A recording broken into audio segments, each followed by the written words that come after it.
If we look at the Catholic intellectual tradition, we have to look at two principles that have informed that tradition with regard to other religious traditions. And one principle is that of the universal salvific will of God. So God wants everyone to be saved.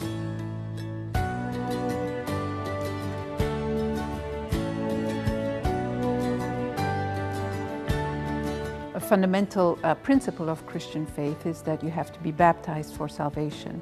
However, in the course of history, what we see is that the Catholic intellectual tradition has developed various ways in which people who have not been given the opportunity to be baptized might still have access to salvation. So one principle that was developed in the course of history was the idea of the baptism of desire. So people who did not have access to actual baptism could be baptized or could be saved through the desire for baptism. So that's one way in which the Catholic intellectual tradition has recognized the possibility of salvation of non-Christians.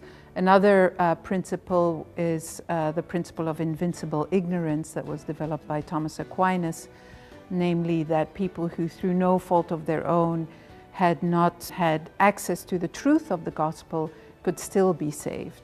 That principle was then confirmed or officially explicitated in the 19th century by Pius IX.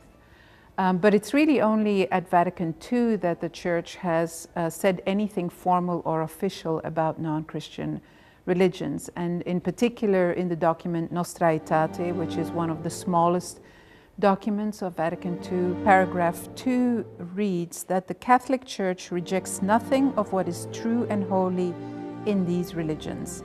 She has a high regard for the manner of life and conduct, the precepts and doctrines which, although differing in many ways from her own teaching, nevertheless often reflect a ray of that truth which enlightens all men.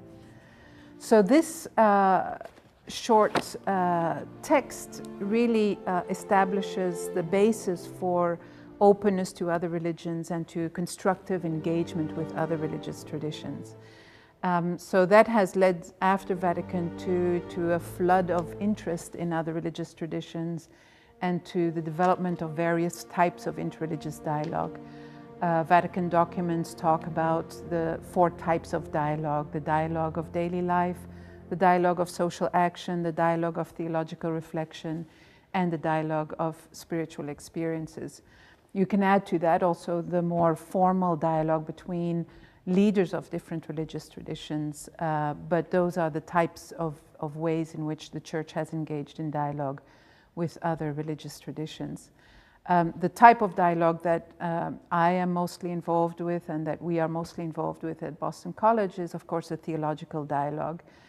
We have an area that's called Comparative theology, where we engage in Catholic theological reflection in dialogue with one or the other religion. So this is really systematic theology, but done in the form of interreligious dialogue. We also teach courses, core courses for students that they can elect to take. And there we also teach Christian theology, but in dialogue with one or the other tradition.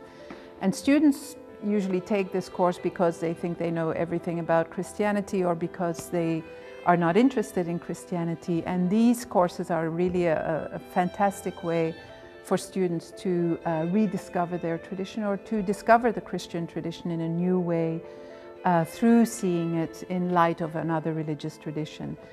This way of studying Christianity really allows students to discover its depth and its richness, sometimes by contrast with other religious traditions, but sometimes also seeing the similarities with other religious traditions or the ways in which other religions can learn from Christianity and vice versa, Christianity can learn from other religious traditions. So the area of comparative theology is one that's really incredibly diverse and rich and developing right now, and that is bringing the Catholic intellectual tradition or bringing something genuinely new and enriching to the Catholic intellectual tradition.